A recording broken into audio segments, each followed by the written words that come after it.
In this tutorial, we want to go through a really neat way to create an online course. So this is how you can use marketing automation and create a workflow all about creating an online course and being able to properly, market and segment and deliver the content to your subscribers, based on, their activity and what they specify from you. And so to get it started, I actually want to start the online course based on a subscription. And so we can say that someone has subscribed via a form on my website. So I've moved over the subscription condition here into the workspace, going to properties, and I just want to pretend, and let's say that it's this particular form on my site is where visitors to my site are signing up to join my online course. And so I can also say that within the message that I'm going to send to everyone who is actually, signing up for this course, we can say that they're real estate agents, and this is going to be that type of course. And so everyone who signs up via this form on my site, which is for the course that they're signing up for, I want to send them a message.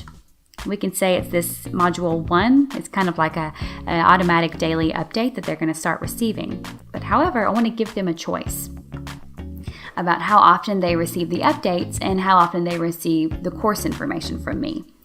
And so I need to check on the links that they click to give them an option to see, what they're doing, what they prefer.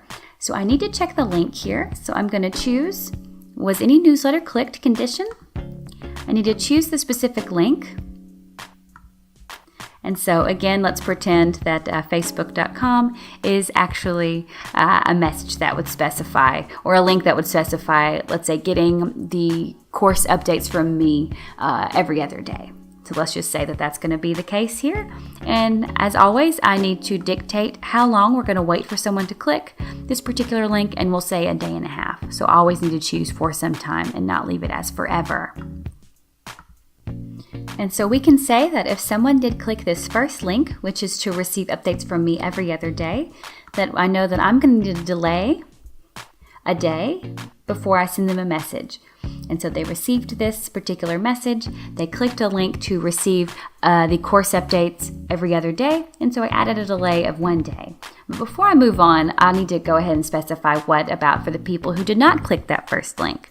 I need to see, did they click the second one, which would indicate that they want to receive updates for the course, let's say every 3 days. And so I'm moving over another link clicked condition, connecting it to the no connector, meaning they did not click the first link. And now I need to set this up to be the second link. So going back to properties, specifying it to be the proper link. Again, pretending that twitter.com is actually indicating that they want to receive the course updates from me every 3 days. And then not forgetting to choose for some time for how long we're going to wait to see if someone clicks the link. And so remember I said if someone actually clicks this link, it means every 3 days. And so I'm going to go ahead and set a delay for them to be waiting for 3 days here. And now I can go ahead and kind of start the course for everyone. And so for those who are waiting, 1 day between, they're going to get, of course, more messages.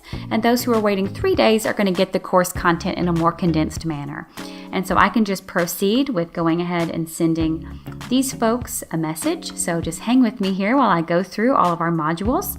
And so it's going to be this message here. And remember, we have to put a delay filter between each message that they're receiving from us. And so we're just going to keep dragging it, connecting it, back to properties, choosing the right message, and putting a delay between each of them because that's how they want the course to go. Then sending them another message. Like that was level 3. Let's see, then we're going to do the final level 4, and then putting a delay after that one as well. And then let's say just for the sake of this example, of course, let's say that those who wait for 3 days, they get the course all in one go. Let's just say for our example, so kind of humor me here for that. So they waited for 3 days after they clicked a link, and as per their choice, they are going to get one message with all of the course info in it because they really like to cram. That's just their way. So I'll send them this message and we'll say that it has all of the course info, and that's how they want it to be. And then another delay for them of the 3 days.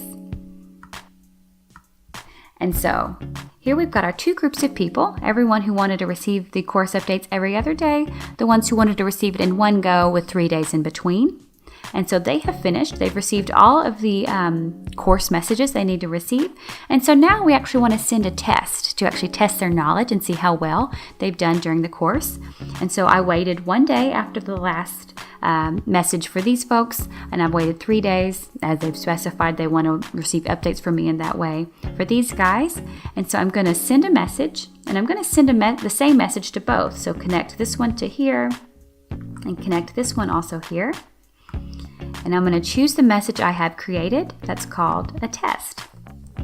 And so this is the test that they're going to receive, but I need to go ahead and see if people are actually going to take the test. And so I need to make sure did they click the link in the test, which would indicate that they have taken it. And so I need to check the link on that. So I'm connecting the link clicked condition to the send of the test message. And then I need to go specify my link really fast. For the test, choosing the right link, and then as always choosing for some time, a day and a half or whatever amount of time you would prefer. And so we could say if someone did click the link in the test that they have taken our test, and so I want to send them their score and a congratulations message. So I moved over this send message action, connected it to the yes connector for the test link clicked condition, and I'm going to send them their congratulations message.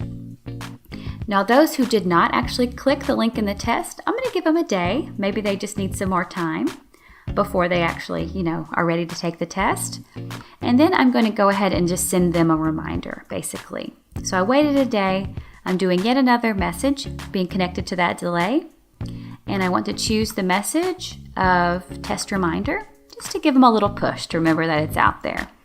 So of course, yet again though, because I sent them that message, I need to make sure did they actually click the link to actually take that test again. So connect the link clicked condition yet again to the test reminder. Go ahead and specify for me one more time the specific link that you need. So for our test reminder here, choosing our proper link and waiting for some time, always waiting for a specific amount of time, do not forget. And we can say that if someone did click the link in the test reminder that they have actually taken the test, and so I want to link this yes connector all the way back up to the congratulations message. So automatically if they take the test, not from the original message, but from the test reminder, they'll still get their appropriate congratulations message. And now for those who did not yet again click the link, I'm going to give them yet another 3 days. So move it over here. Sorry about that. Sometimes I get a little tricky. Waiting for 3 days this time before I send them another reminder. So one final reminder, just we don't want to make sure, we don't want their time to go to waste, and they hopefully took all that time digesting your course information, so you want to make sure they take your test. And so we have the final test 2 reminder here as well. And so you could continue going if you wanted into an ever-ending cycle of reminding people or maybe sending them different messages based on if they have or haven't taken your test. You could continue to branch off. These congratulations folks who did actually take your test could then start branching off into totally different message cycles, that you would like to do. You could start tagging or scoring or doing all kinds of things that perhaps you've seen in other tutorials. So you can see this is a pretty big workflow. But it can start, with a really simple idea, which is someone signs up for my course. I send them a message which asks them how do they want the course to go. And then you can just set off very simply based on, what types of links they're choosing, what types of delays they've specified to be able to really create this really comprehensive course experience for your subscribers. So it's a simple idea. It looks complex, but it really is a powerful tool. So once you've got this set up properly, remember you click Save and Publish. And from the moment you choose Save and Publish and that someone signs up for this particular web form, they may go off and start branching and working their way through these workflows. And so this is a really awesome way and a great example of creating an online course using marketing automation workflows.